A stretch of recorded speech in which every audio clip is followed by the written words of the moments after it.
Desde que Satanás se rebelou contra Deus e foi expulso do céu, ele sempre teve um único objetivo na sua mente: atrapalhar os planos do Senhor e destruir a vida dos seus filhos. E isso se manifestou de várias maneiras ao longo da história, como no Jardim do Éden, na construção da Torre de Babel, nos sofrimentos de Jó e até mesmo na possessão de Judas Iscariotes, que o levou a trair Jesus. E no vídeo de hoje, essas batalhas ainda continuam contra nós. Talvez você pense que o diabo age somente por meio de doenças, possessões demoníacas, grandes tragédias. E por mais que esses sejam alguns métodos que ele ainda utiliza, a sua maior arma é muito mais discreta e pouca gente percebe.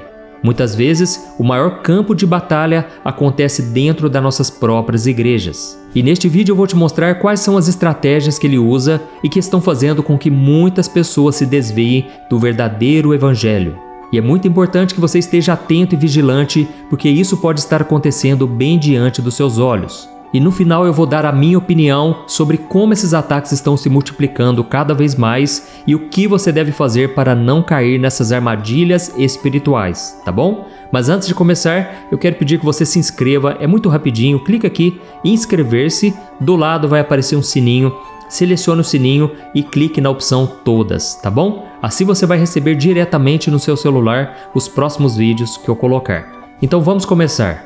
Irmãos, é muito importante na nossa caminhada cristã estarmos atentos a tudo que pode nos enganar e nos afastar do nosso objetivo, que é seguir os ensinamentos de Cristo. Por isso eu vou compartilhar agora algumas maneiras pelas quais Satanás tem se infiltrado nas igrejas para nos desviar e nos destruir. E o primeiro ataque são através das pregações que falam somente aquilo que nós queremos ouvir. Ultimamente eu tenho notado no meio cristão, principalmente na internet e redes sociais, um estilo de pregação que é bem interessante, mas também preocupante. É a chamada pregação no estilo coach motivacional. O pregador cria um ambiente envolvente com luzes, músicas que acalmam e ele transmite mensagens que muitas vezes agradam e confortam o coração das pessoas, mas que podem desviá-las do verdadeiro caminho que Deus estabeleceu. E por mais que palavras de encorajamento, palavras de motivação sejam importantes e sejam úteis, o problema surge quando elas substituem ou escondem a verdadeira mensagem do Evangelho. Como seguidores de Cristo, é importante lembrar que a vida cristã não se trata apenas de nos sentirmos bem e confortáveis o tempo todo. Nós, irmãos, precisamos buscar o crescimento e a transformação espiritual, custe o preço que custar. E às vezes esse preço é muito caro. Essas pregações modernas, na maioria das vezes, promovem uma visão distorcida da Bíblia, sugerindo ideias como Deus te ama como você não precisa mudar, ou se você está feliz do jeito que você está, continue assim, Deus te ama do mesmo jeito. Só que isso, irmãos, vai contra os ensinamentos bíblicos sobre arrependimento, renúncia e a necessidade de um novo nascimento. Irmãos, nós precisamos saber que Deus realmente nos ama muito e Ele já provou isso ao enviar Jesus para morrer por nós. Mas a Bíblia é muito clara que cada um de nós deve tomar a sua própria cruz e caminhar com Ele, enfrentando as provações que isso pode causar. E essa busca cada vez maior por pregações que nos confortam, mas que não nos confrontam em nada, revela que o diabo está tendo sucesso em desviar as pessoas da verdadeira essência da fé. E não sou eu quem está falando isso. O apóstolo Paulo já tinha nos alertado no capítulo 4 da sua segunda carta a Timóteo, onde ele falou de pessoas que preferem ignorar a verdade e se voltarem para mitos que atendem às suas próprias vontades. Então fique muito atento com esse tipo de pregação, tá bom? O segundo tipo de ataque, os louvores motivacionais. A cada dia tem surgido louvores que mais parecem mensagens motivacionais do que adoração a Deus. Essas músicas gospel, por mais que sejam emocionalmente impactantes, muitas vezes centralizam o nosso ego ao invés de glorificar ao Senhor.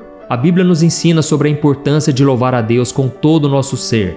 E no início do Salmo 95, diz que nós devemos cantar alegremente ao Senhor e apresentar a Ele louvores com cânticos. E já em Colossenses 3,16, o apóstolo Paulo exorta os cristãos a deixarem a palavra de Cristo habitar ricamente entre eles, ensinando uns aos outros com salmos, hinos e cânticos espirituais. Ou seja, essas duas passagens mostram que nós devemos usar o louvor para exaltar a Deus, o seu amor incondicional e a obra de Cristo, e não para inflar o nosso ego, entendeu? Os salmos da Bíblia são um grande exemplo disso.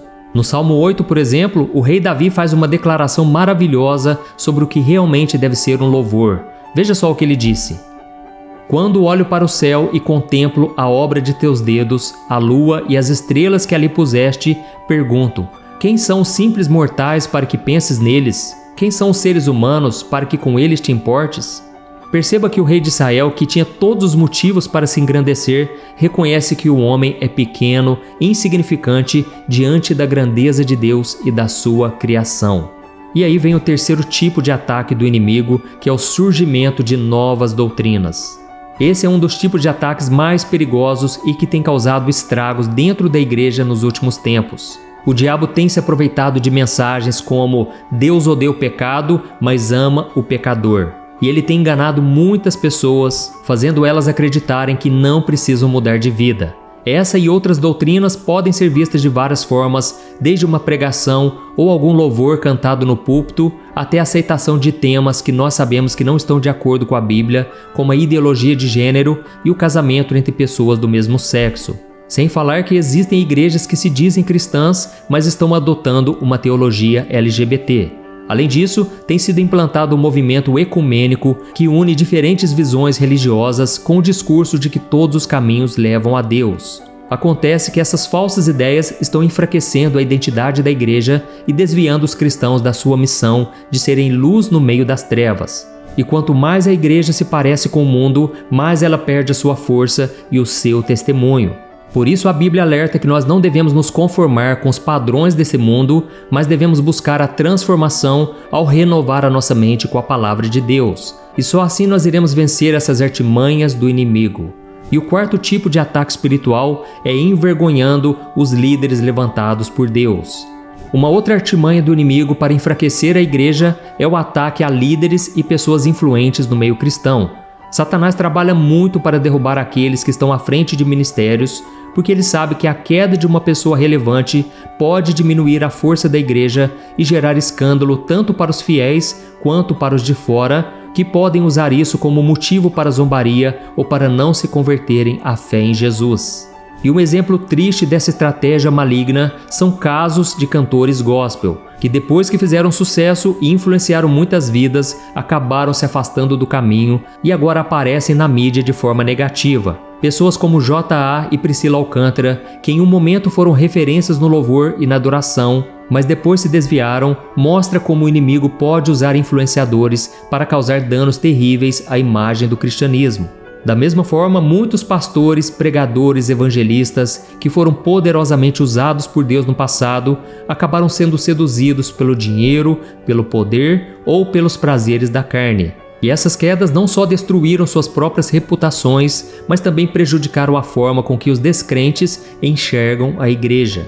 E a Bíblia alerta sobre isso em 1 João capítulo 2, que diz assim, preste atenção: Filhinhos, chegou a hora final. Vocês ouviram que o anticristo está por vir e muitos anticristos já apareceram.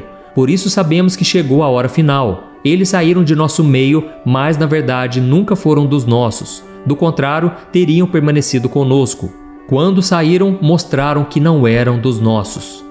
Irmãos, eu quero dizer aqui que eu não sou melhor do que ninguém. Eu não sou melhor do que esses líderes que caíram, tá ok? Até mesmo porque a Bíblia diz que aquele que pensa estar de pé, vigie para que não caia. O que eu estou falando nesse vídeo é sobre o quanto o inimigo trabalha para que haja escândalos no nosso meio e assim enfraqueça a fé de muitas pessoas. Por isso agora eu quero deixar a minha opinião sobre esse assunto. É óbvio que eu não sou contra a igreja se moldar à sociedade em que ela está inserida, porque foi por entender as pessoas, suas necessidades, suas fraquezas, que a igreja tem seguido firme o seu propósito nesses 2000 anos. Mas o que precisa ficar bem claro é que nós nunca devemos negociar os princípios da palavra de Deus, porque é ela que deve nos guiar e ela deve ser a fonte do nosso conhecimento, a fonte da verdade, entendeu? E também é importante deixar claro que a nossa missão de ser luz e sal na terra não mudou e nunca vai mudar, por mais que Satanás queira que nós esqueçamos isso. E a frase Deus odeia o pecado, mas ama o pecador faz muito sentido, mas ele espera que o pecador se arrependa dos seus pecados, que ele se volte para Jesus e o reconheça como Senhor e Salvador. Amém? E se a pessoa aceitar esse convite, ela vai ter a vida eterna com Cristo. Mas se ela preferir viver de acordo com a sua própria vontade, ela não vai poder estar ao lado do Pai no dia do juízo final, porque Deus é santo e só poderá estar com Ele quem foi purificado pelo sangue de Jesus. Amém? Eu sou o pastor Antônio Júnior. Se você gostou dessa mensagem, compartilhe com seus amigos, familiares. Vamos compartilhar mensagens do Evangelho. Que Deus te abençoe. Eu te espero no próximo vídeo. Um grande abraço.